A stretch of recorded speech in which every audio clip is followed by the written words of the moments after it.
ગાયો બાબતે માથાકૂટ થતા એટ્રોસિટીની કરાઈ ફરિયાદ।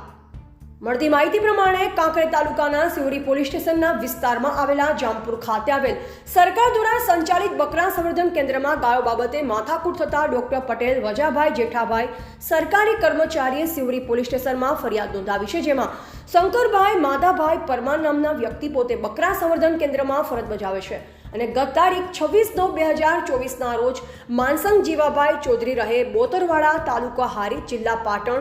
રાજુભાઈ પંચાલ રહે છત્રાળા, તાલુકો ડીસા, જિલ્લા બનાસકાંઠા, બાબરભાઈ વેલાભાઈ પંચાલ રહે કસરા, તાલુકા કાંકરેજ, જિલ્લા બનાસકાંઠા તેમજ અન્ય 20 જેટલા લોકો જામપુર બકરા સંવર્ધન કેન્દ્ર પર આવેલ અને હાજર કર્મચારી શંકર માધાભાઈ પરમારને કહેલ કે તમે લોકો અહીંયા ગાયોની કતલ કરી તેના હાડકા વેચવાનો ધંધો કરો છો અને તમે કતલખાનું ચલાવો છો તેમ કહ્યું અને પછી જાતિ વિશે અપમાની શબ્દો બોલી ગાળાગાળી કરી ગળદાપાટુનો માર મારી જાનથી મારી નાખવાની ધમકી આપતા તમામની સામે તારીખ 27/9/2024ના રોજ સિહોરી પોલીસ સ્ટેશનમાં ગુના નંબર 645/2024 BNS કલમ 115(2), 121, 301, 189, 191, 352, 351 એટ્રોસિટી કલમ 313(2)(5) એ મુજબની ફરિયાદ કરવામાં આવતા ડીસા નાયબ પોલીસ અધિક્ષક સોલંકી કરી રહ્યા છે। ત્યારે હવે ખરેખર સાચી હકીકત શું છે એ તો પોલીસ તપાસ બાદ જ ખબર પડશે, પરંતુ હાલમાં તો ગોપ્રેમીઓ સામે ગુનો દાખલ કરી કાયદેસરની કાર્યવાહી હાથ ધરાઈ છે।